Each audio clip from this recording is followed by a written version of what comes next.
Paris Olympics లో భారత పతకాల బోని కొట్టింది. జూలై 28 భారత క్రీడా చరిత్రలో మరపురాని రోజు.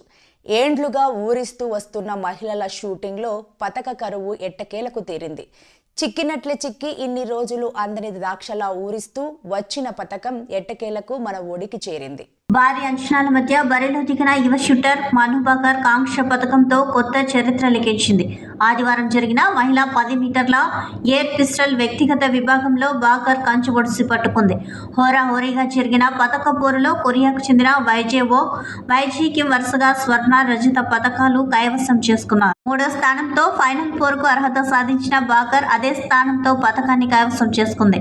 తద్వారా పుష్కర కాలం తర్వాత షూటింగ్ లో భారత్ కు పతకం దక్కేలా చేసింది. చివరిసారి లండన్ ఒలింపిక్స్ లో విజయ్ కుమార్, గగన్ నారంగ్ దేశానికి పతకాలు అందించారు.